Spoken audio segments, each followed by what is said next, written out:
बिस्मिल्लाहिर्रहमानिर्रहीम। अस्सलाम वालेकुम नाज़रीन, प्रोग्राम सिटी एट 10 में मैं हूँ आपकी मेज़बान अना यूसुफ। उम्मीद है आप ठीक ठाक होंगे। हम इसी दुआ के साथ प्रोग्राम का आगाज़ करेंगे, ख़बरों से आगाज़ करेंगे और इंशाल्लाह 11 बजे वाले सेगमेंट पे हमारे मेहमान भी ज्वाइन करेंगे, आपकी बर्थडे भी विश करेंगे। हमारे सीनियर रिपोर्टर्स हमारे साथ मौजूद हैं, हसन अली और अली साई साहब ने ज्वाइन किया है। अस्सलाम वालेकुम, बहुत बहुत शुक्रिया। पहली खबर की तरफ आना है। LD अफसरान के ताख़ीरी हरबे 4000 प्रॉपर्टी चालान ज़ेर इल्तवा हैं। इससे ज़्यादा कहीं तादाद निकलेगी। ये ताख़ीर सिर्फ यहाँ तक नहीं है, हर जगह पर जितने लोग LDA जाते हैं, इन्हीं ताख़ीरी हरबों की वजह से लोगों के बार बार चक्कर लगाए जाते हैं। हर रोज़ वहाँ पर एक अवाम का जमे गफ़ीर होता है जो कि वहाँ पर दाद रसी के लिए आया होता है, अपने मसाइल हल कराने के लिए, लेकिन सुनवाई बिल्कुल नहीं है। हसन ना देखें, ये एक बड़ा अलमिया है हमारा कि जो भी इदारा है वो अपना काम दुरुस्त तरीके से नहीं करता, और इसमें अगर देखा जाए तो चलान जो है वो लोगों तक पहुंचते ही नहीं है, वो ज़ेर इल्तवा हैं, मैकेनिज़्म ही कोई नहीं है, कोई सिस्टम ही नहीं है। अब सिस्टम बनेगा कैसे? देखें, इसमें सबसे मेन चीज़ ये है कि चलान जो बिल्डिंग इंस्पेक्टर हैं, अगर ये चलान लोगों के घरों तक पहुँचें, लोगों तक बर वक्त पहुँचें, तो जो LDA के बिल्डिंग इंस्पेक्टर्स हैं उनका सिस्टम कैसे चलेगा? तो मेरा तो ये ख्याल है कि ये मैकेनिज़्म बनने ही नहीं दिया जाएगा LDA के जो बिल्डिंग इंस्पेक्टर हैं उनकी जानिब से, ताकि लोगों को चलान ना पहुंच सके, और जो उनका एक रिश्वत का या दूसरे मामलात हैं वो इससे मुतासिर होंगे। ये टाउन प्लानिंग की ब्लैकमेलिंग जो है वो उससे छुटकारा मिलेगा? ये होगा तो फिर मिलेगा ना? कैसे होगा? किसने बनाना है ये बनाना? देखें, फिर वही बात है, ये हुकूमत ने बनाना ना, LDA ने बनाना। तो जब तक जो बिल्डिंग इंस्पेक्टर्स हैं वही जाके चेकिंग करते हैं ना, जो भी गैर कानूनी बिल्डिंग बन रही है शहर में, या अगर मैं बात करूं कि कोई रिहायशी इलाका है और वहाँ पे कोई घर बन रहा है, उसमें कोई नक्शे के बगैर कोई चेंजिंग्स कर दी जाती हैं, तो जो उसकी जो इंस्पेक्शन है वो बिल्डिंग इंस्पेक्टर ने आके करनी है। अब जब बिल्डिंग इंस्पेक्टर आएगा, चेकिंग करेगा, उसकी इंस्पेक्शन करेगा, तो वो अपना सिस्टम चलाएगा। सीधी सी बात है। बिल्कुल। वो ये चाहेगा कि ये चलान जो है ये सारिफ तक पहुँचे?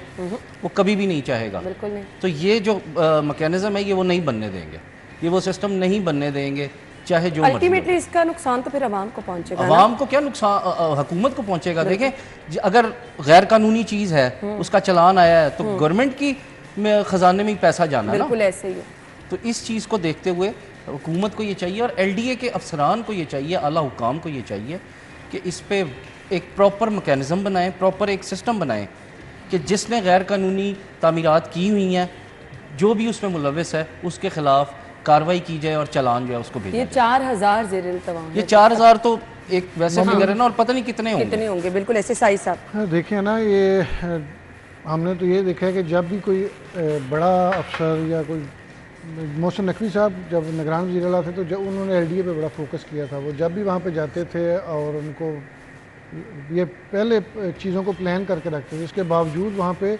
दर्जनों शिकायत जो होती थी वो मोहसिन साहब को मिलती थी। हमने तो यही देखा है। मैं नहीं देखता कि ये LDA में कभी भी किसी किस्म की बेहतरी है, बल्कि कोई भी ऐसा अदारा जो टैक्स वसूल करता है उसने ऐसे लकूनात रखे होते हैं जिससे उनकी दिहाड़ियाँ लगती हैं। अब मैं एक्साइज़ की बात करूँ, वो भी चूँकि प्रॉपर्टी टैक्स वसूल करते हैं, मोटर टैक्स वसूल करते हैं, प्रोफेशनल टैक्स वसूल करते हैं, तो आप यकीन करें कि प्रॉपर्टी टैक्स के लिए ये नया सिस्टम लागू कर रहे हैं, तो जो एक्साइज़ के इंस्पेक्टर्स हैं या जो प्रॉपर्टी में ETOs हैं, वो ऐसा लगता है जैसे मरने वाले हुए हैं। क्योंकि जब सिस्टम कंप्यूटराइज्ड हो जाएगा, आपने अपने घर की असेसमेंट खुद देनी है, आपने उसके ज़िम्मेदार होंगे कि आपने कितना उसका कवर्ड एरिया है उसको बताना है, कितना आपका जो अनकवर्ड एरिया है वो खुद ही आपने सिस्टम में फीड करना है। उसके बाद आपका कैलकुलेटर आपको बताएगा कि कितना आपका टैक्स है। तो एक्साइज़ के बंदों की इन्वॉल्वमेंट ख़त्म हो जाएगी, सिस्टम जो है वो सारा कंप्यूटराइज हो जाएगा, तो अब उसमें जो दिहाड़ियाँ हैं वो ख़त्म हो जाएंगी। मुझे याद है कोई तकरीबन 3-4 माह पहले की बात है, एक प्लाजे की कंप्लेंट आई, तो उसको चेक किया गया। उसका टैक्स जो था वो तकरीबन 1 करोड़ के करीब बनता था सालाना। अच्छा। लेकिन वसूल किया जा रहा था तकरीबन 7 से 8 लाख रुपया।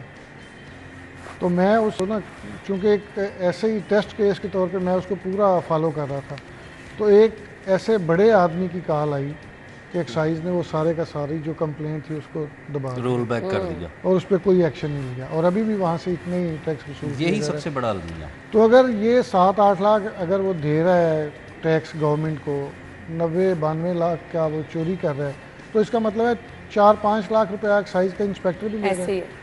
तो इसी तरह हर जगह पे, हर अदारे में जहाँ पे लेकिन रेवेन्यू देखिए ना, कलेक्ट होता आपकी है, मिस मैनेजमेंट की वजह से, लापरवाही की वजह से अगर नुकसान खजाने को ही पहुंच रहा है तो फिर इस पे तो इन्वेस्टिगेट कराना लेकिन इसमें चाहिए। एक और चीज़ है कि ये है बड़े लोगों के, जो प्लाजा किसी आम आदमी का तो नहीं होता। और यही अगर कोई 5 मरले वाला या 10 मरले वाला कोई इस तरह की वायलेशन करता है एक्साइज के अमले की मिली भगत के बगैर, तो उसको फौरी चालान भी बिल्कुल होगा। ऐसे ही है। उसका साहिब घर- साहब, हम जब तक सिस्टम को बेहतर नहीं करेंगे तो नुकसान पे नुकसान नुकसान पे रहेगा। नुकसान होता जाएगा। लोगों को खुद मुख्तार करना पड़ेगा, लोगों को आगाही देनी पड़ेगी कि जैसे हम वो बात करते हैं ना कि नॉन फाइलर वाली कैटेगरी जो हुकूमत ने ख़त्म करके बहुत अच्छा किया कि अब सबको टैक्स नेट में आना पड़ेगा मजबूरी जी। के तहत। जिसने ट्रैवल करना है, कुछ भी करना है, इवन सिम भी ख़रीदनी है तो उसको टैक्स नेट में आना पड़ेगा। इस तरह का कोई जो है एक मैकेनिज़्म बनेगा, सिस्टम बनेगा, तब जाके कुछ चीज़ें बेहतर होंगी, वरना ये सिर्फ ख़बरों की हद तक ये चीज़ें रहेंगी। है ना। और देखें इससे सिस्टम ज़्यादा तो कुछ भी नहीं होगा। हर जगह बनते हैं, ऑनलाइन चीज़ें आप देखेंगे अब हर चीज़ जो है वो आपकी जा रही है, वो कंप्यूटराइज हो रही है, लेकिन उसके समरात उस तरह नहीं आ रहे जिस तरह आने चाहिए, आने दिए नहीं जाते ना आने सही दिए नहीं जाते। अब होता ये है कि कोई भी सिस्टम जो उसको ऑनलाइन किया जाता है तो उसमें होना तो यही चाहिए कि जो आपने मैयर उसमें रखे हैं वो पब्लिक जो है अडाप्ट करे और उसके आपको समरात आने शुरू हो जाएं। अगर आपकी एक सिप्स पुलिस की बात करें, सिप्स के जो उन्होंने बनाए हुए हैं SOPs, उसके मुताबिक आप एप्लीकेशन दें तो उसी के दौरान पर्चा हो जाना चाहिए। लेकिन हम देखते हैं रोज़ाना की बुनियाद पर दर्जनों लोग हमें अप्रोच कर रहे हैं।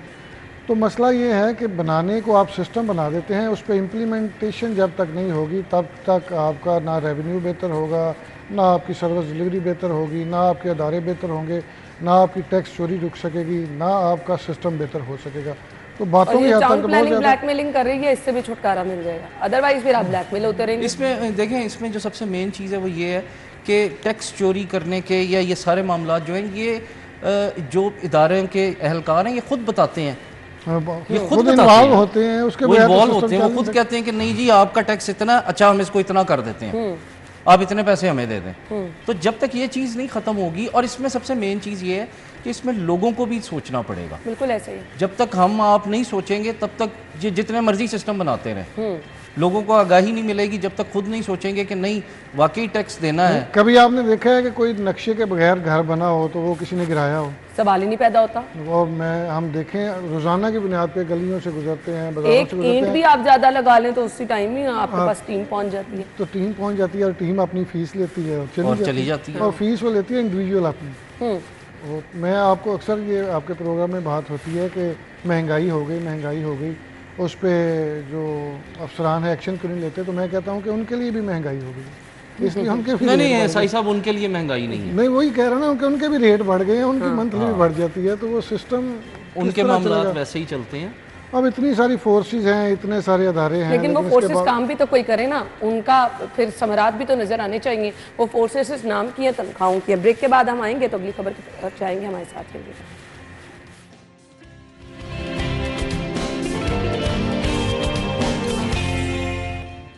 Welcome back. और जो रिलीफ दिया गया था अब वो खत्म कर दिया गया। बिजली के 100 से ज्यादा यूनिट्स पर 29 रुपए 21 पैसे टैरिफ लागू, 14 रुपए फी यूनिट पर आरजी रिलीफ खत्म कर दिया गया है। वो पहले ही बताया गया था कि आरजी रिलीफ दिया गया, लेकिन इतना अर्जी था, इतनी जल्दी खत्म हो गया था। अच्छा जी, लेस्को रमा माह से नई टैरिफ के मुताबिक प्रोटेक्टेड सारिफिन को बिलिंग करेगा। अली साई साहब, अना रात को हम खाना खा के आ रहे थे तो हमारा एक दोस्त है वो साथ बैठा हुआ था, तो वो कह रहा था कि बिल दे दे कि मैं मेंटल अस्पताल जाने वाला हो गया। मेरी बस हो गई। और मसला अब तो महीना भी इतनी जल्दी गुजर जाता है कि पता भी नहीं चलता। जब खर्चा कम होता है तो महीना गुजरता नहीं है, जब खर्चा बहुत ज़्यादा होता है तो फिर तो ऐसे दिन गुजरते हैं, और सैलरी तो पहले हफ्ते में ख़त्म हो जाती है। गवर्नमेंट ने रिलीफ दिया था, ये बड़ी अच्छी चीज़ थी और लोगों को रिलीफ मिला भी, लेकिन 100 यूनिट्स मेरा नहीं ख्याल, यहाँ पे मैक्सिमम कोई हज़ारों की तादाद में लोग लेकिन साई साहब जिन लोगों को रिलीफ मिला ना, एक्चुअली मैंने उन लोगों को खुश भी देखा है। बिल्कुल खुश थे। बहुत अच्छा खुश थे, खासा अच्छा खासा फर्क था रिलीफ ना। था। नहीं, वो 14 सीएम रुपए साहब का देखें। सीएम साहबा की जानब से भी रिलीफ दिया गया। ये बड़ा ज़ाहिर है गवर्नमेंट पे इतने प्रेशर्स हैं, IMF का प्रेशर है, फिर आपकी जो मुआशी हालात हैं वो भी मुश्किलात से दो चार हैं। इसके बावजूद गवर्नमेंट ने बहुत बड़ी अमाउंट जो थी वो सब्सिडी की मद में या रिलीफ की मद में दी। उससे लोगों को 3 माह फ़ायदा भी हुआ और उसमें 2 माह सर, हाँ 2 हाँ, माह। Sir, sir. तो उसमें ये भी देखें ना, वो पीक डेज होते हैं जब बिलिंग ज़्यादा हो रही होती है। अब आपको पता है वैसे ही एसी अब आहिस्ता इस्तेमाल भी आहिस्ता कम हो इसी गया, जो है और ये ऐसे जो छोटे जिनके यूनिट्स कम होते हैं वो वैसे ही इतने एसी इस्तेमाल ही नहीं करते। तो मेरा ख्याल है वो बड़ी अच्छी चीज़ थी। अब अल्लाह करे हमारी इकॉनमी बेहतर हो जाए, फ्यूल की कीमतें कम हो जाएं, IPPs के जो कर्जे हैं वो असल उतर जाएं। मसला IPPs का है। IPPs जब तक IPPs के जो कॉन्ट्रैक्ट्स हैं, मुआहदे हैं, वो रिवाइज़ नहीं किए जाएंगे ना, तो तब तक ये मसला इसी तरह से रहेगा। बिजली की कीमतें बढ़ती जाएंगी और आवाम जो है वो बेचारी इसी तरह से ख्वार होती रहेगी। इसमें हुकूमत को ये चाहिए कि वो IPPs के जैसे पिछले दिनों गौहर इजाज साहब गौहर इजाज साहब बारहा बार जो है ये बात कर चुके हैं। आपकी इंडस्ट्री असल को में अच्छा खासा देखें झटका। इंडस्ट्री का सबसे इस वक्त पाकिस्तान की इंडस्ट्री जो है वो बैठ चुकी है। बिल्कुल सही कह रहे हैं। अब जब तक इंडस्ट्री को रिलीफ नहीं मिलेगा, रोज़गार नहीं आएगा, एक्सपोर्ट्स या मुकामी इंडस्ट्री की भी अगर हम बात करें, आज हम चाइना की बात करते हैं, चाइना बहुत तरक्की कर गया। चाइना ने कॉटेज इंडस्ट्री से तरक्की की है। हमारे यहाँ पे कॉटेज इंडस्ट्री ख़त्म हो चुकी है। जो और बड़ी हम ज़राई इंडस्ट्री मुल्क थी, हैं। जो बड़ी इंडस्ट्री थी, मेरी कल किसी से बात हो रही थी, वो लोग यहाँ से जा रहे हैं। तो जब तक हुकूमत जो है वो बिजली की कीमत को एनर्जी सफिशेंट नहीं बनाया जाएगा, उस वक्त तक जो मर्जी करते रहें, ये मसले हल नहीं होंगे। और ये फिलहाल होता नजर भी नहीं ये आता। नजर नहीं आ ये रहा। देखें ना, जो डोमेस्टिक बिल्स हैं वो तो बड़े ही बड़े हैं, उस पर तो चलें लोगों की बहुत ज़्यादा चीखें निकल रही हैं। जो कमर्शियल है वो तो आपकी सोच से ज़्यादा बिल आ रहे हैं। मेरा दोस्त है, उसके रेस्टोरेंट है, वो पिछले साल या 2 साल पहले की बात करें तो 1.5 से 2 लाख बिल आता था। अब उसको 7 से 8 लाख रुपया बिल आ रहा है। तो जो बंदा 2 लाख रुपया बिल दे रहा था वो 8 लाख दे रहा है, तो उस देखें कि वो क्या करेगा, किस तरह चीज़ों को सरवाइव करेगा। उसने अपना रेस्टोरेंट ज़ाहिर है या अपनी जेब से तो कारखाना नहीं ना किसी ने या डाला। कोई फैक्ट्री, उसको बजाय इस बात के लॉस में जाए, ब्रेक इवन पे भी आ जाए तो बड़ी बात है। और जो बड़ी फैक्ट्रीज हैं उनके तो करोड़ों अरबों में बिल होते हैं। तो उससे अगर आपको 50% या 100% ऊपर चले गए तो आपकी बचत तो सारी उसी में चली गई। तो फिर वो क्यों कारखाना चलाएगा, कोई और काम कर लेगा। और तो इसमें उससे जब आपकी फैक्ट्री बंद होती है, कारखाना बंद होता है, आपकी एक्सपोर्ट बंद हो जाती है, आपके पास जो सैकड़ों हज़ारों लोग काम कर रहे होते रोज़गार के हैं मसला उनका रोज़गार ख़त्म हो जाता है। फिर यहाँ पे वारदातें बढ़ेंगी, फिर यहाँ पे चोरी लॉ एंड ऑर्डर की जो सिचुएशन इस वक्त ख़राब होती जा रही है सिचुएशन, वो मज़ीद ख़राब हो जाएगी। इसलिए सबसे पहला जो काम है वो यही है कि हुकूमत को ये चाहिए कि वो IPPs के मुआहदों को रिवाइज़ करें। और जब तक ये रिवाइज़ नहीं होंगे, और ऐसा मैकेनिज़्म देखें, मैं कोई तारीफ़ नहीं करता, लेकिन ये है कि सिंध हुकूमत ने एक बड़ा अच्छा प्रोजेक्ट, जो उनका थरकोल प्रोजेक्ट है, उसमें वो लोकल जो वहाँ का मुकामी कोयला है वो इस्तेमाल कर रहे हैं, और उनको बिजली जो कॉस्ट कर रही है वो 6 से 8 रुपए फ़ी यूनिट कॉस्ट कर रही है। तो ये हमने यहाँ पे साहिवाल में कोल पावर प्लांट लगाया, आज उसमें इंपोर्टेड कोयला यूज़ होता है, और आप देख लें कि उसकी कीमत कहाँ है। तो जब तक इन चीज़ों से जान नहीं छुड़ाई जाएगी। और एक और चीज़ है इसमें, पहले भी बात की है कि हमारे यहाँ पे जो नहरी निज़ाम है, ये बेहतरीन निज़ाम है। अगर इस तरफ हम ना गए, कूड़े से बिजली ना बनाई गई, हमारे पास पानी से बन सकती है। आपके यहाँ पानी इतनी बारशें हुई हैं, इस साल कितनी बारशें हुई हैं, पानी हर आपका साल सारा वेस्ट हो जाता है। जब तक वो पानी की जा रही, आप इसमें डिले क्या है समझ से बाहर है। अलबत्ता जो प्रोटेक्टेड जो सारिफीन थे उनके लिए जो ये कैटेगरी थी, बिलाशुबा एक ये नेमत थी और लोग इससे बहुत खुश भी थे। लेकिन अब सवाल ये है कि किस तरह से आगे मामला जो हैं, क्योंकि बारहा जो है वो रिलीफ की बात की जा रही थी, तो आवाम के लिए ये रिलीफ महदूद था। अब आगे आप सोच समझ के, वैसे बिजली का इस्तेमाल तो कम हो ही रहा है, लेकिन वो सारे जिन्होंने ये 2 महीने इससे फ़ायदा उठाया वो परेशान थे कि शायद अब ये जल्दी ख़त्म हो जाएगा तो आगे क्या होगा। हसन, इससे रिलीफ तो अच्छा खासा रिलीफ बहुत मिला लोगों को, जो सिंगल फेज़ मीटर के जो सार्फिन थे उनको वाकई रिलीफ मिला, और लोग बहुत खुश भी थे इस पर।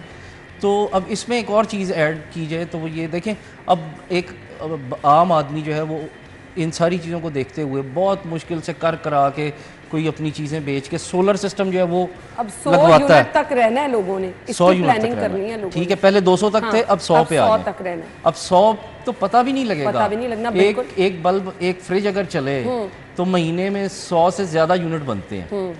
ऐसे तो ही।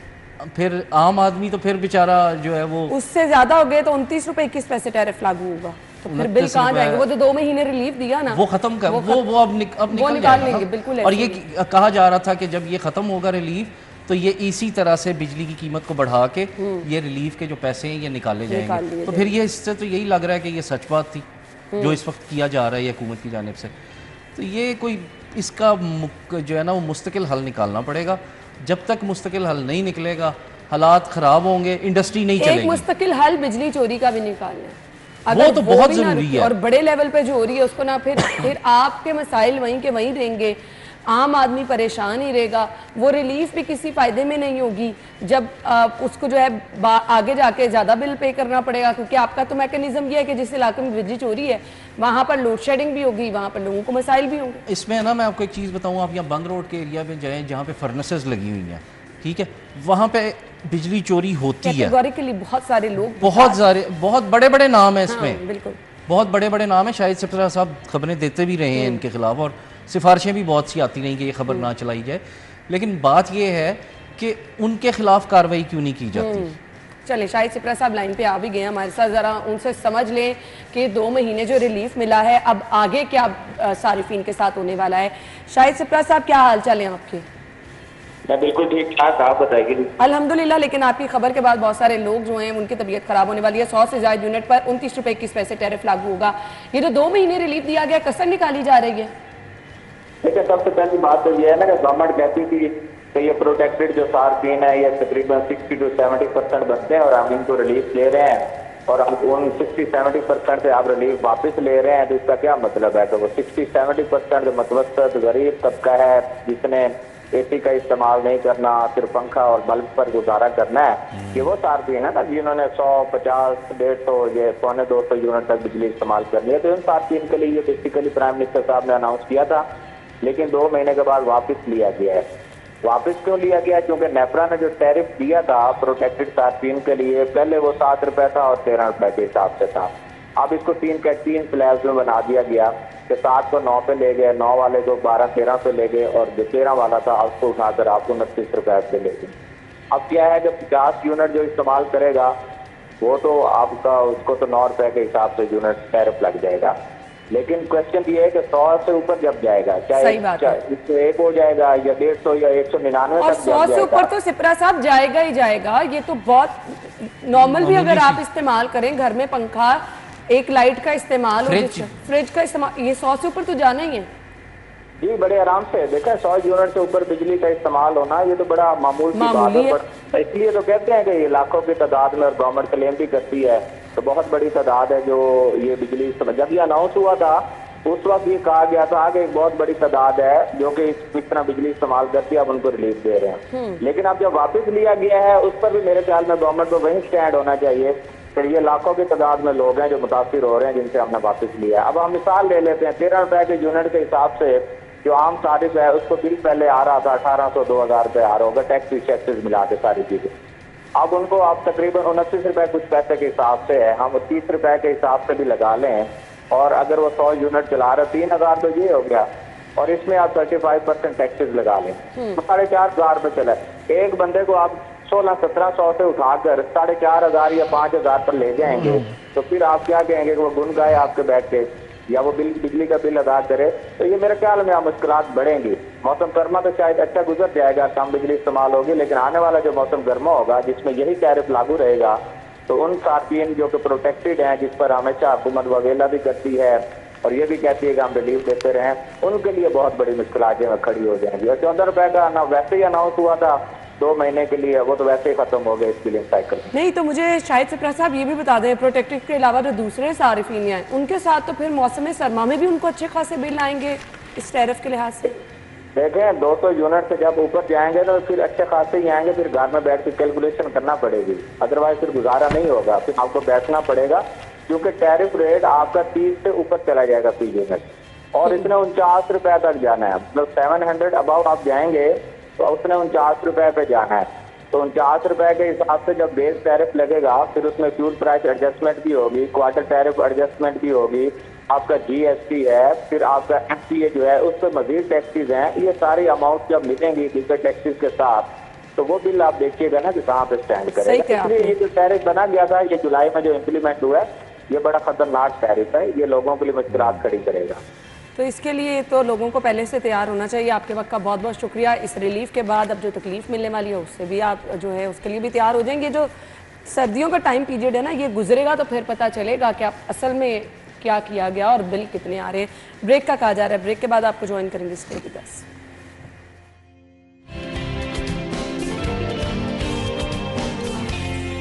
Welcome back. और कल बात हुई थी ये कि पार्किंग स्टैंड जो कि गैर कानूनी है उनकी भरमार है, और आज पार्किंग माफिया को बड़ा झटका ये है जी, सरकारी ज़मीन पर कायम 141 गैर कानूनी स्टैंड्स तहवील में लेने का फैसला किया गया है।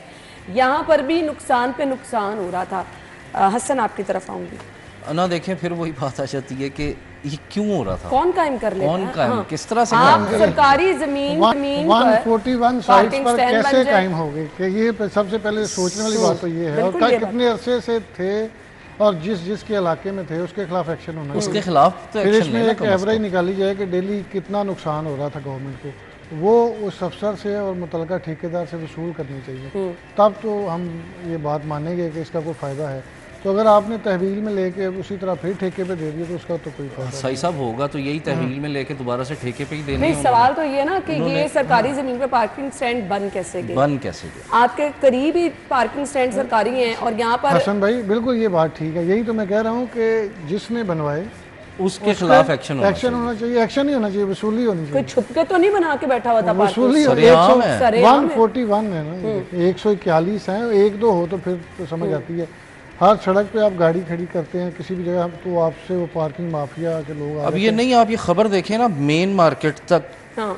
जो शहर की मेन वाकई मेन मार्केट है, वहाँ पे हुसैन चौक में कितने मॉल्स हैं जहाँ पे ये हालात थे, बिल्कुल हॉल रोड भी। अब बात फिर वही आ जाती है कि इसके खिलाफ एक्शन की बात कर दी गई है, दोबारा से वो किया जाएगा। इनके खिलाफ सबसे पहले तो एक्शन लें जो इसमें सरकारी एहलकार मुलविस थे, पार्किंग कंपनी के ही मुलविस होंगे ना, बिल्कुल ऐसे ही। तो उनके खिलाफ एक्शन कौन लेगा? उनके खिलाफ एक्शन तक बात महदूद रही तो ये दोबारा से हो जाएगा। कम से कम आपको इन लोगों का तयन करना चाहिए, इनको सजा दिलवानी चाहिए, अदरवाइज तो ये सजा नहीं होनी चाहिए। इनसे ये वसूली, फर्ज करें एक जगह 2 साल से इन्होंने दी हुई है तो उससे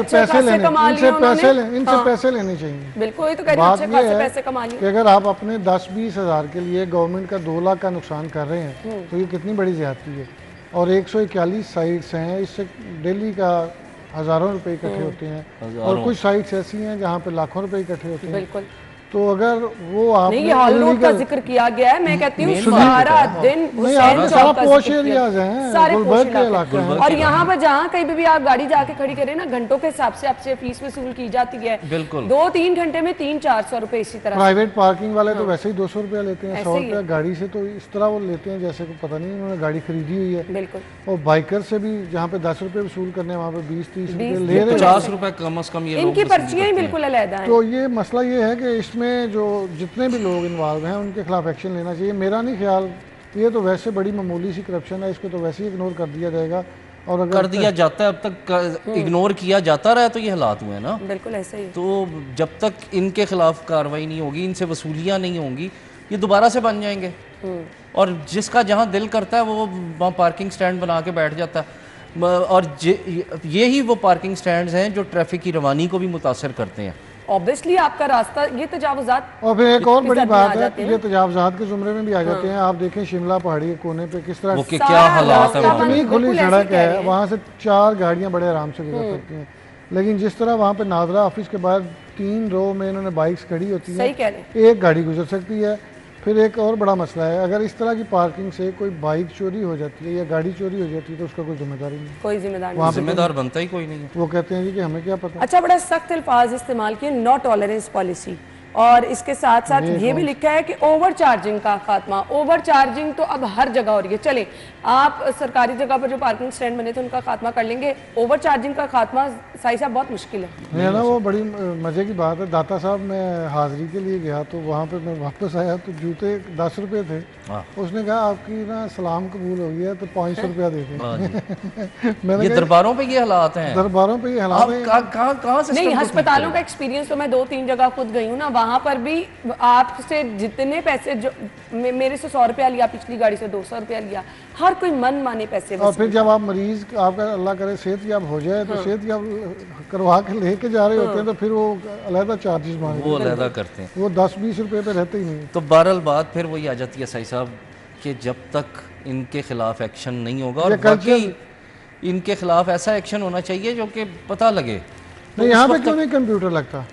यहाँ पे कंप्यूटर लगे थे, आप एंटर हो लगे थे लिबर्टी मार्केट माल रोड पे लगे थे। लिबर्टी मार्केट का जिक्र कर लेंगी, आपको वो ऑनलाइन जो है वो स्लिप मिलती थी ना, ऐसे ही है। और ये दुनिया भर में ऐसे है, ये सिर्फ ये नहीं है कि दुनिया भर में खत्म हो गया था, खत्म हो गया था। फिर वही दोबारा वो प्रिंट वाली पर्ची पे आ गया। वो क्यों खत्म हुआ था? उसकी वजह यही थी कि ये जो माफिया है, इस माफिया ने उस सिस्टम को चलने ही नहीं दिया, हालांकि वो बहुत अच्छा सिस्टम था। बिल्कुल ऐसे ही है। तो अगर वही सिस्टम पूरे शहर में लग जाए तो इनकी तो दिहाड़ियां खत्म हो गई ना।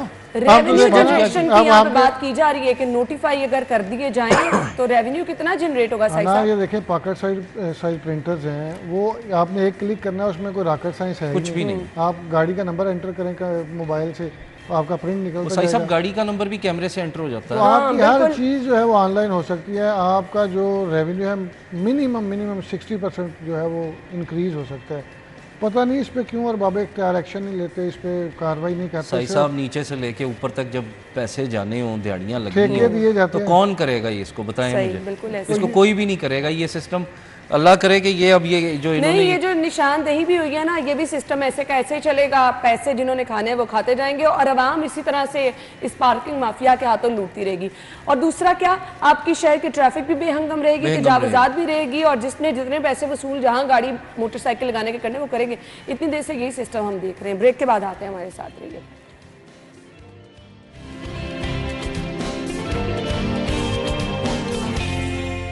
Welcome back once again. हुकूमत का बुनियादी और दही मराकज़ पर डॉक्टर्स की मौजूदगी का ख्वाब चकनाचूर। मुआवजा ना मिलने पर दही मराकज़ सेहत से डॉक्टर्स गायब होने लगे हैं। पहले तो यहाँ किसी डॉक्टर का जाना बहुत मुश्किल होता है, डॉक्टर्स यहाँ पर अपनी ड्यूटी लगवाना ही नहीं चाहते दही मराकज़ सेहत में, और उसके बाद उनको अगर मुआवजा नहीं दिया जा रहा तो वहाँ से गायब होना शुरू हुए। तो वो चीज़ जो हम कहते हैं कि शहर के सरकारी अस्पतालों में मरीजों का बोझ कम हो, वो कैसे हो सकता है अगर आपके ये मराकज़ सेहत जो हैं यही बिल्कुल फारिग रहेंगे, यहाँ पर ही कोई बैठना पसंद नहीं करेगा, और अगर कोई बैठ भी जाएगा तो उनको उनका मुआवजा नहीं दिया जाएगा। अली साई साहब। हाँ, मैं तो बचपन से देखता आ रहा हूँ कि मेरे जो गांव में है उसको हम डिस्पेंसरी कहते हैं, दही जो मराकज़ सेहत है, वहाँ पे कोई डॉक्टर कभी है कोई शाजो नज़र आ जाए वहाँ पे, यहाँ तो जानवर घूम रहे, हालांकि बेसिक हेल्थ यूनिट पर जानवर घूम रहे होते हैं, किसी किस्म की कोई वहाँ पे सहूलत नहीं है। और अगर ये गवर्नमेंट ने किया ही था कि वहाँ पे 1450 डॉक्टर हायर किए और वहाँ पे कहा जी के सिस्टम जो है इसको बेहतर बनाया जा सके, लोगों को फैसिलिटेट किया जा सके, आपके बड़े शहरों के जो हॉस्पिटल्स हैं उनसे पेशेंट का लोड कम होगा, तो उसको अगर आप मुआवजा ही नहीं देंगे तो डॉक्टर्स क्यों जाएंगे वहाँ पे? डॉक्टर्स पहले वहाँ पे जाके वहाँ पे देखें कोई इतनी मॉनिटरिंग नहीं होती। सही। वो हमें आपका जो गांव का कोई चेयरमैन होता है या कोई काउंसलर होता है, वो होता है कभी कभार वहाँ पे जाता है तो जाके उनके साथ मिलता है, और वो भी चूँकि डॉक्टर हर घर की ज़रूरत होती है तो उस तरह उसको कोई फोकस ही नहीं करता। साई साहब, लोगों का ट्रस्ट भी इस तरह नहीं रहता, अगर वहाँ डॉक्टर मौजूद नहीं, कभी है कभी नहीं है, लोग जाते भी नहीं। वहाँ पे आप कभी चक्कर लगे किसी दही मराकज़ सेहत पे तो आपको समझ लगेगी कि कितने बुरे हालात हैं। कोई वहाँ पे चीज़ नहीं होती, कोई फैसिलिटी नहीं है, बुनियादी दवाइयाँ भी नहीं होती। वो बुनियादी दवाइयों की 4 डब्बियाँ रखी होती हैं, वो पैराडोल की होगी, कोई बैंडेज की होगी, कुछ इस तरह की होगी, इसके अलावा वहाँ कुछ नहीं मिलेगा। और डॉक्टर नहीं होगा तो वहाँ पे वो जो डिस्पेंसर है वो बैठा होगा। अब डिस्पेंसर से कोई इमरजेंसी है फ़र्ज़ करें किसी जगह पे, वो डिस्पेंसर क्या कर लेगा? देखें ना, वहाँ पे तो होना चाहिए कम से कम जो लोग वहाँ पे जाएं। यहाँ तो ये फैसिलिटी होनी चाहिए ना, खुदा ना खास्ता किसी बच्चे को गिर गया, चोट लग गई है, कोई फर्स्ट एड हो जाए ताकि उसको घर में अगर कोई खवातीन के मैटरनिटी इशू है वो वाले होने चाहिए। तो मसला ये है कि वहाँ पे तो सिर्फ ये होता है कि वो एक बिल्डिंग पे वो रंग किया होता है, वो जो सरकारी पेंट है वो होता है, उसके बस बाहर लिखा होता लाल है रंग का जो पेंट है वो कर देते वही हैं। मरकज़ सेहत, और डॉक्टर वहाँ पे आते हैं अपनी मर्जी से। अब डॉक्टरों का भी क्या कसूर है जिनको मुआवजा नहीं दिया जा रहा? हसन वो देखिए क्यों बात जाए? बड़ी जुलाई सीधी के बाद सी है उनको पैसे नहीं कि डॉक्टर वो क्यों जाएगा जो जिसको यहाँ मुआवजा ही नहीं से दिया जा रहा, लाहौर, वो अगर क्यों एक बात करते हैं लाहौर शहर से डॉक्टर उठ के दही इलाके में पहले क्यों तो जाएगा? तैयार ही नहीं होते पहले डॉक्टर्स, तैयार नहीं नहीं होते, तैयार। और अगर चला भी जाएगा और उसको अगर मुआवजा नहीं मिलेगा, अब ये इसमें 2-3 माह से मुआवजा नहीं मिला 1450 डॉक्टर्स को, तो वो क्यों जाएंगे? अच्छी खासी बड़ी तादाद। हालांकि मुझे समझ नहीं आती कि ख्वाजा इमरान नज़ीर साहब और ख्वाजा सलमान रफ़ीक साहब बहुत एक्टिव हैं सेहत के मामले में, मुख्तलिफ हस्पतालों के विजिट्स भी करते नज़र आते हैं, लेकिन इसमें फिर वही बात है कि जब तक इनको फैसिलिटेट नहीं किया जाएगा, और जैसे निगरान हुकूमत ने एक वो हॉस्पिटल्स की रीवैम्पिंग और महकमा सेहत की रीवैम्पिंग पे काम शुरू किया था, उस काम को आगे नहीं बढ़ाया जाएगा तो फिर आप जो मर्जी करते रहें, और फिर यही विजन भी रहेगा। हुकूमत का ये है कि सेहत सहूलियात आपके डोर स्टेप पे दें। मुझे के लिए वो मुझे एक बात है, एग्जैक्ट मैं नहीं क्लिनिक कर ऑन रहा, क्लिनिक्स ऑन व्हील तो वो कहाँ गए? वही- कहीं नजर आते हैं? हसन विजन यही था ना कि आपने हसन डोर भाई वो स्टेप लाहौर पे में सेहत क्यों, की वो तो सहूलियात आपको दें। दूर दराज के इलाकों में साई इस्तेमाल साहब होते आपको कभी अपने गांव में नजर आया? हैं। नहीं, मेरे गाँव में तो बात तो फिर वही आ गई ना, वो कहाँ गए?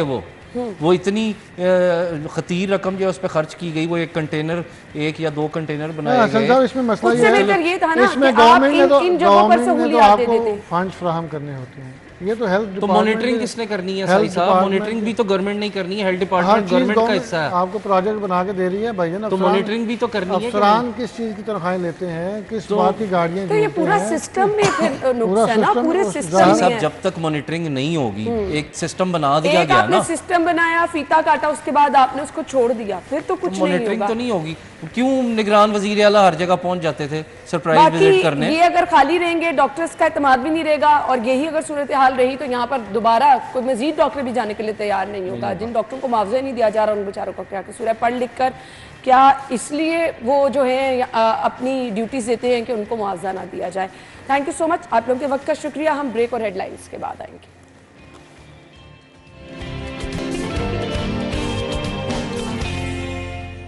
Welcome back. सो बहुत सारे लोग पूछते हैं कि मौसम चेंज हो रहा है, स्किन केयर क्या है? और इसके बाद हमारा बहुत अहम टॉपिक होगा। कुछ लोगों को एक्जिमा का इशू रहता है, स्किन पे छोटे छोटे दाने बन जाते हैं और समटाइम वो फैलना शुरू हो जाते हैं। अब ये जेनेटिक है, इसका इलाज क्या है ये भी डिस्कस करेंगे, और साथ ही साथ वो लोग जो कि डिफरेंट सिनेरियो में लेज़र ट्रीटमेंट चाहते हैं वो कितना इफेक्टिव है और डॉक्टर की सिलेक्शन कितनी मैटर करती है ये भी हम डिस्कस करेंगे। डॉक्टर फातिमा ज़मान हमारे साथ मौजूद हैं जो कि एस्थेटिक फिजिशियन है, जनरल सर्जन है लाहौर जनरल हॉस्पिटल में। उन्हें हम वेलकम देंगे। अस्सलाम वालेकुम। थैंक यू सो मच, बहुत बहुत शुक्रिया। सबसे पहले तो एक जनरल स्किन केयर जो हम सबको करनी है, क्योंकि वेदर थोड़ा चेंज हो रहा है, गर्मी से अब हम थोड़े से चेंज वेदर की तरफ जा रहे हैं। सो स्किन केयर क्या होनी चाहिए? तो स्किन केयर में हमारे पास सबसे पहले होना चाहिए कि हर इंसान को चाहिए कि वो डेली डबल क्लेंजिंग करे।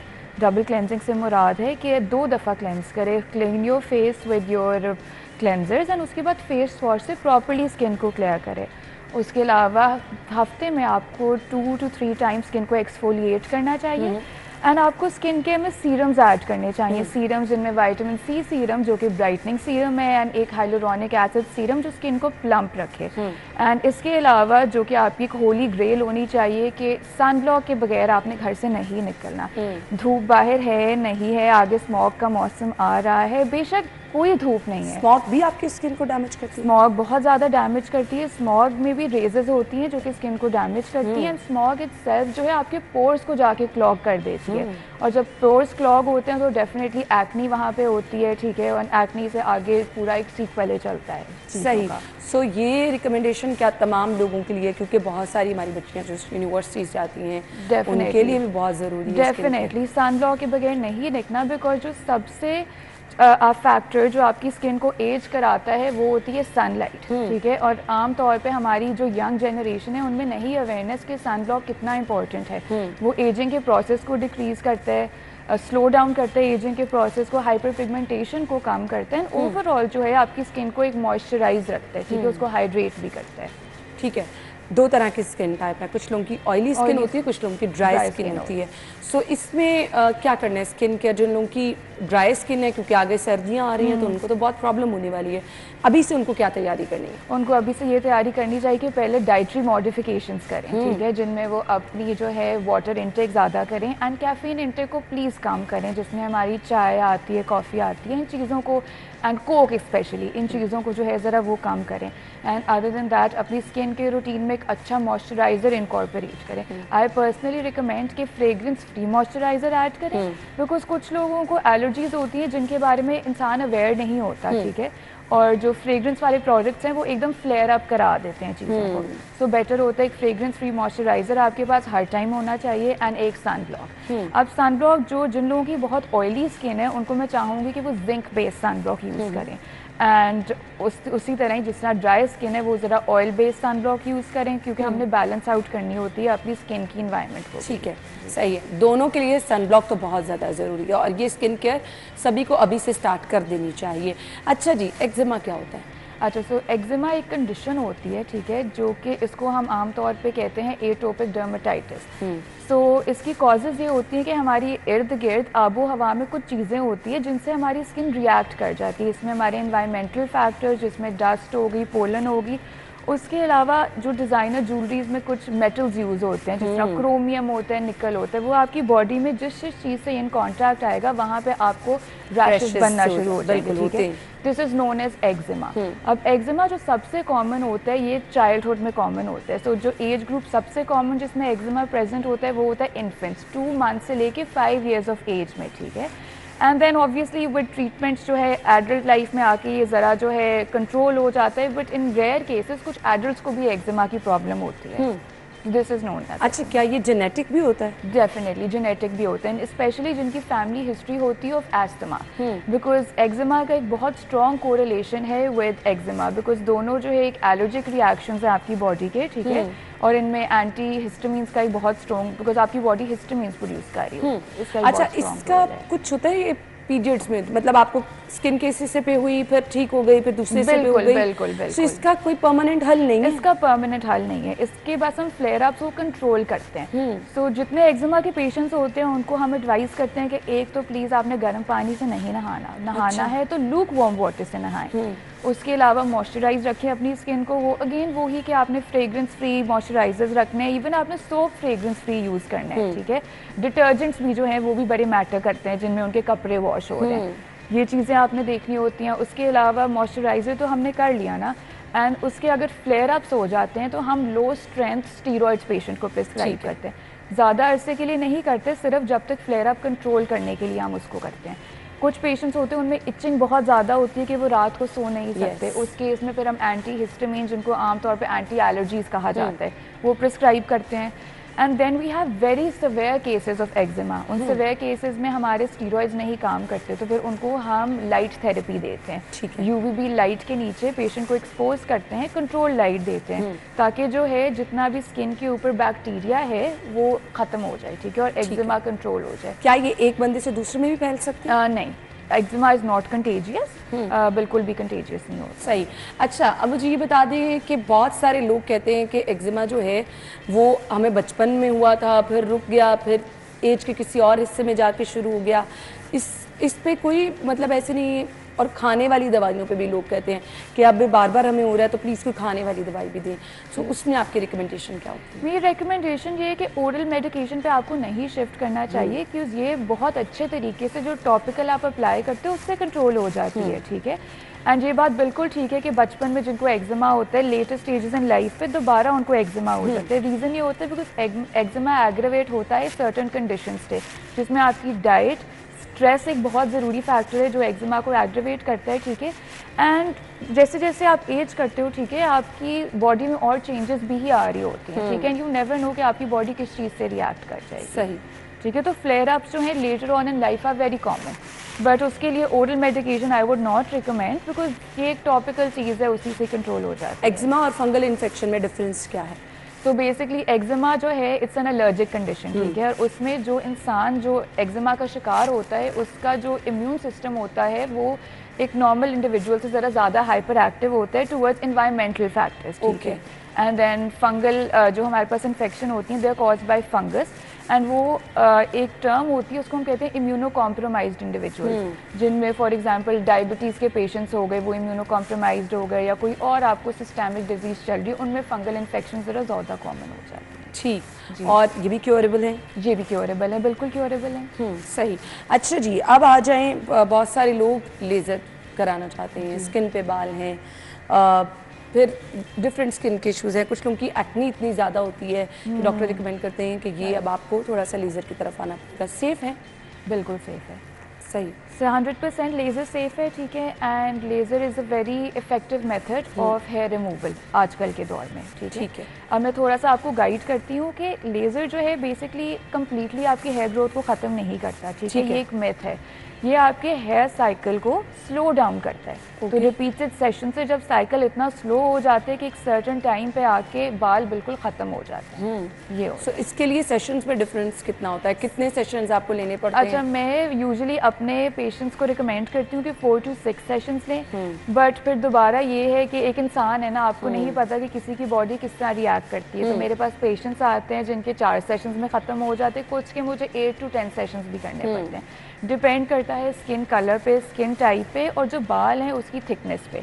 ठीक है, ये तो इसके लिए ये बड़े सेंसिटिव प्रोसीजर्स होते हैं, तो आई मस्ट से कि आपको डॉक्टर का इंतखाब भी अच्छा करना होगा, क्योंकि ये आपको डिफरेंट ब्यूटी सैलून्स पे भी ऑप्शन मिलती है। तो अगर आप अच्छे डॉक्टर के पास जाएंगे और डॉक्टर के बारे में सब कुछ जान के जाएंगे तो आप अपनी स्किन को खराब करने से बचाएंगे। थैंक यू सो मच, आपके टाइम का बहुत बहुत शुक्रिया। हम ब्रेक के बाद आपको ज्वाइन करेंगे, स्टे विद अस।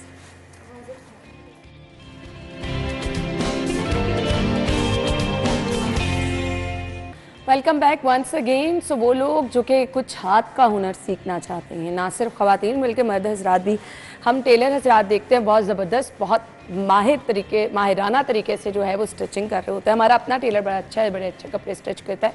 जो आप मेरे ड्रेसेस देखते हैं उसमें बहुत सारे मेरे टेलर ने ही स्टिच किए होते हैं। खैर, वो लोग जो कि स्टिचिंग सीखना चाहते हैं, घर में बच्चियाँ, ख़वातीन या फिर मर्द हजरात भी, तो आज हम आपको बड़ा आसान तरीका बताने वाले हैं। कुछ चीज़ें हम पेपर पर जो हैं वो आपको सिखाएंगे। सबसे पहले कटिंग बुनियादी चीज़ होती है ना, आप कटिंग सीखेंगे तभी आप स्टिचिंग की तरफ जाएंगे। सो हमारे साथ जो हमारी मेहमान मौजूद हैं, मैं तारुफ कराना चाहूँगी, हिना परवाज साहिबा ने ज्वाइन किया है, इंस्ट्रक्टर हैं गवर्नमेंट कॉलेज ऑफ टेक्नोलॉजी में। वेलकम करेंगे। अस्सलाम वालेकुम। Thank you so much. बच्चियों का रुझान कैसा है स्टिचिंग की तरफ, सीखना चाहती हैं? जी जी बिल्कुल, हमारे पास तो बहुत स्टूडेंट्स हैं, आते हैं हमारे कॉलेज में, और टैप्टा के डिफरेंट जो इदारे हैं वहाँ पे समर प्रोग्राम्स भी चलते हैं, लॉन्ग टर्म प्रोग्राम्स भी चलते हैं। कितनी हेल्पफुल होती है ये, किस तरह से बच्चियाँ सीख कर अपने लिए अच्छा रोज़गार कमा सकती हैं? बहुत हेल्पफुल है। आप रोज़गार की तरफ ना जाएं, आप कुछ और भी कर रहे हैं और आप घर में सीख लेते हैं, तो आप अपना ही काम करेंगे तो एक बचत है। जितना आजकल महंगाई है और जैसे हर चीज़ के लिए आप बाहर अगर काम नहीं भी करेंगे, आप अपने कपड़े खुद स्टिच कर लेती हैं, तो जैसे हमारे यहाँ शॉर्ट टर्म प्रोग्राम्स भी होते हैं, तो मैट्रिक का एग्ज़ाम बच्चे देते हैं या FSC का एग्ज़ाम देते हैं, तो समर प्रोग्राम 2-2 माह के कोर्सेज हैं, उसमें बच्चे फ्रॉक सीना और अपना शलवार कमीज सीने के काबिल हो जाते हैं। और अगर आप बहुत अच्छी परफेक्शन आप में आ जाती है तो आप तो ब्रांड्स बेतहाशा हैं, आप कहीं पे भी जॉब करके अपने लिए अच्छा रोजगार कमा सकते हैं। अच्छा दी, अब हमारे पास टाइम कम है, वाइट पेपर पे आपने हमें पैटर्न कटिंग सिखानी है। सबसे पहले ट्राउज़र और मीडियम साइज़ हमने सिलेक्ट इसलिए किया है कि वो तमाम लोगों के लिए, और स्मॉल बहुत कम लोगों के लिए होता है, फिर लार्ज भी बहुत, सो मीडियम और स्मॉल वाले भी पहन सकते हैं, लार्ज वाले भी पहन सकते हैं। So medium size. हाँ जी, मैंने इसको ड्रॉ किया है और इसको सिंपल तरीके से ही किया है। सबसे पहले आपने बेसिक चीज़ है कि लेंथ लेनी है, तो 38 मीडियम साइज़ की लेंथ एनफ रहती है, और विड्थ जो है वो मैंने सीम अलाउंसेस समेत ली है, ताकि अगर कोई सीख के देख के ड्रॉ करना चाहे तो वो प्रॉपर उसको ड्रॉ कर दे। तो मैंने 12 इंचेस, ये टोटल 38 लेंथ ली है, 2 इंचेस जो है वो सीम अलाउंस है, अंदर टर्न हो जाएगा ट्राउज़र का, और उसके बाद 12 इंचेस से आप ले लें वेस्ट टू हिप, और वहाँ से आपने एक ब्लॉक बनाना है ठीक और ब्लॉक के जो 12 इंचेस है उसके सेंटर से आपने लाइन लगानी, जो कि हमारे ट्राउज़र की क्रीज लाइन, ये फ्रंट की लाइन बनती है। आपने पाइंचा जितना भी चौड़ा लेना है, मैंने वैसे ये 8 इंच रखा है, तो दोनों तरफ आपने इक्वली डिवाइड करना है। मैंने 4 इंचेस इधर लिया है, 4 इंचेस इधर लिया है, और उसके बाद यहाँ से आगे बढ़ा के 2 इंचेस मैंने आगे बढ़ाया इसको, और मैंने इसकी शेप दी है गोल। ठीक है। तो ये इसलिए आगे बाज़ दफ़ा ये होता है कि हम लोग गलती ये करते हैं कि यहाँ से ही शेप ले लेते हैं, तो उससे ये होता है कि ये हमारी लाइन यहाँ से जाती है, तो हम ट्राउज़र जब अक्सर पहने तो ये होता है कि अंदर से खिंचे हुए होते हैं, वो अंदर की तरफ पट्टा हो रहा होता है कपड़ा, इसलिए कि अंदर स्पेस कपड़े की कम होती है। ठीक है। तो उस वजह से हमें ये लेना है, बढ़ाना है। आप अपने हिसाब से थोड़ा कम ज़्यादा भी कर सकते हैं, और मीडियम साइज़ में अगर आप इसको थोड़ा यहाँ से कम कर देंगे और लेंथ कम कर देंगे, वेट भी इतनी सी 1 इंच कम करेंगे, 1 इंच का मार्जिन है कि आप स्मॉल में चले जाएं, 1 इंच का मार्जिन है कि आप लार्ज मीडियम में आ जाएं और फिर लार्ज में चले जाएं। तो मैं इसकी कटिंग कर देती हूँ, क्योंकि ये फ्रंट है तो फ्रंट की कटिंग होगी तो बैक की। अच्छा, अगर हम ऐसे कटिंग करके ऊपर कपड़ा रख के भी हम उसको ये सेम, मतलब ये कटिंग आपने कर ली, इसको एज इट इज आप रखें, सिर्फ वो लेंथ की वजह से नीचे सीम अलाउंस नहीं आया, ठीक है, तो वो आप अलग से रखें। ठीक है। और ये ऊपर मैंने दे दिया है सीम अलाउंस, तो इसको आप एज इट इज रख के सेम कटिंग कर लें। और बैक की कटिंग डिफरेंट होती है, इसलिए मैंने उसको फ्रंट को रखने के बाद बैक की कटिंग। ठीक है, ठीक है। तो मैं ये कटिंग करके आपको दिखाती हूँ। यहाँ से ये हम लेंगे, क्योंकि ऊपर से तो हमें विड्थ चाहिए, तो यहाँ से हम, और सिखाते आप पेपर पे ही हैं? हम लोग पेपर पे सिखाते हैं, और बॉक्स बोर्ड शीट इससे ज़रा थिक होती है। जो पैटर्न हमने ज़्यादा लंबा टाइम इस्तेमाल करने हैं वो हम बॉक्स बोर्ड शीट पे काट लेते हैं और उनको सीधा रखें। आप जब भी, कितनी देर में परफेक्शन आ जाती है पेपर पे? आप कितनी देर में कटिंग सीख जाते हैं प्रॉपर? ये सीखने वाले पे भी डिपेंड करता है। और हम लोग जैसे ये असाइनमेंट है, सेकंड ईयर में हम बच्चों को करवाते हैं, तो उसके बाद बच्चों ने अपना बना लेते हैं, बच्चे अपने ट्राउज़र्स की कटिंग जो है वो बच्चे करके सी लेते हैं। मैंने बल्कि स्टूडेंट से कहा, मैंने कहा आपके पास टाइम नहीं होता था तो आप लोग, अच्छा अब तो बड़ी ऑप्शंस आ गई हुई हैं, कम से कम ट्राउजर दर्जी जो है वो ट्राउज़र के ही 1000-1500 ले लेता है। शर्ट आपकी इतनी परफेक्शन नहीं है स्टूडेंट्स की, खास तौर पे जो हमारे पास अभी फर्स्ट ईयर में आए हैं, तो आप शर्ट की इतनी परफेक्शन नहीं है, उसमें आप अभी नहीं कर सकते, लेकिन आप ट्राउज़र सिए और जाहिर है कि कपड़े तो हम लोग। अच्छा हिना साहिबा, ट्राउजर्स में भी ऑप्शन बड़ी है ना, लोग स्टाइल चाहते हैं, स्टाइल चाहते हैं। सिखाते बेसिक? मैं बेसिक नहीं, हम लोग जो सिखाते हैं जब वो हमारे लॉन्ग टर्म प्रोग्राम्स हैं उसमें हम वेरिएशंस, नहीं मैं स्टार्ट की बात कर रही हूँ ना, स्टार्ट में बेसिक। ठीक है, यही है। ठीक है, तो असल में बेसिक पे कॉन्सेप्ट क्लियर हो जाए तो फिर उसमें आप अपना काम जैसे भी, और जैसे जैसे आप सीखते जाते हैं ना, वो आपके हाथ में सफाई आती जाती है। ये चीजें कुछ ऐसी हैं, वो आप मेकअप कह लें, सिलाई कढ़ाई कह लें, ये टाइम मांगती हैं। जितना आप काम करते चले जाएंगे उतनी परफेक्शन आती जाएगी। ये सभी लोग घर में ट्राई कर सकते हैं। जी जी, पेपर सबके पास घर में आसानी से अवेलेबल होता है। आप अखबार पे कर लें, अखबार पे भी कर सकते हैं, बिल्कुल करने। एक दफ़ा आप अपना साइज के मुताबिक मेजरमेंट्स आप बना के रख लें आप, तो आप जब चाहें उस पर रखें और कटिंग करें और उसकी स्टिचिंग कर लें। मैं इसका आपको जो बैक है वो हमारी 2 इंच। अच्छा मुझे लगता है स्टिचिंग से ज्यादा ना कटिंग ज्यादा बेसिक चीज वो है, बेसिक चीज वो अच्छी हुई होगी तो आपका ड्रेस जो है वो अच्छा से बिल्कुल। ये हम जो बैक का ट्राउजर का पंचा होता है ना, वो जरा फ्रंट से बड़ा होता है। अच्छा उसकी रीजन क्या है? उसकी रीजन ये है कि बैक से हिप हैवी होते हैं, तो वहाँ से हमने उसको लेके चलना है। तो यहाँ से भी ये आपका तकरीबन 1 इंच का मार्जिन आएगा, और यहाँ से हम 2 लाइन दे जाएंगे, और ये हिप लाइन की वजह से ही हम यहाँ से 1 से 1.5 इंच की यहाँ से शेप दे देंगे। ठीक है, ठीक है। और इसी तरह से हम यहाँ से शेप देंगे, जो कि स्टिचिंग होगी तो बिल्कुल सही आएगा। और जैसे पैंट नुआ ट्राउज़र आपने पहना है, सेम वैसी ही शेप आएगी इसकी। तो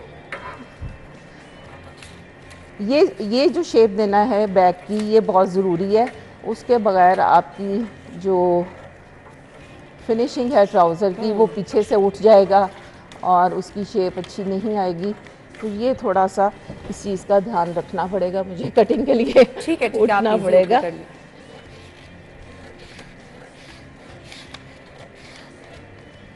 ये बार बार आपको पेपर पे प्रैक्टिस करनी है। हाँ अगर आप जी। परफेक्शन, ऐसा ना हो कि आपने एक दफ़ा पेपर पे बड़ा अच्छा अगर परफेक्ट आपके काट पास लिया, कोई अच्छा कपड़ा लेके बैठे तो गया। जी, आपके पास कोई अच्छा, आप देखते हैं कि आपका ट्राउज़र पहनने में बहुत अच्छा है आपको, तो आप उसका साइज़ लें।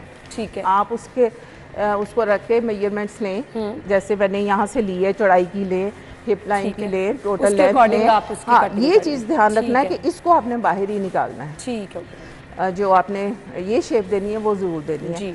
उसके बाद आप इसको बनाएं और फ्रंट और बैक का फ़र्क ज़रूर रखें। उससे ये है कि आपका ट्राउज़र की शेप पैंट की तरह से बहुत अच्छी आएगी।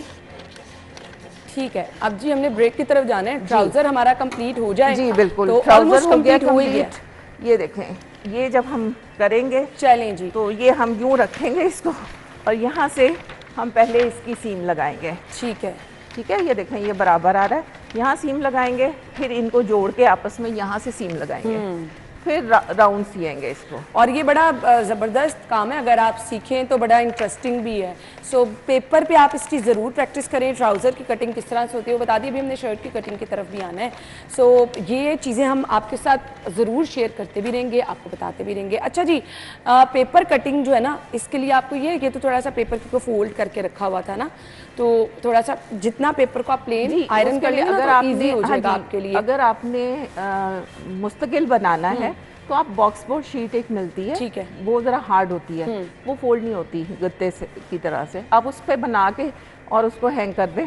चलें जी, ठीक तो हो गया। बेहतरीन आपका और इसको काम आपने चलेगा। बार बार प्रैक्टिस करनी है, तभी आपके हाथ में जो है वो फिनिशिंग आएगी। थैंक यू सो मच, बहुत बहुत शुक्रिया। कल मुलाकात होगी, हमें इजाज़त दीजिए, अपना ख्याल रखिएगा, अल्लाह हाफ़िज़।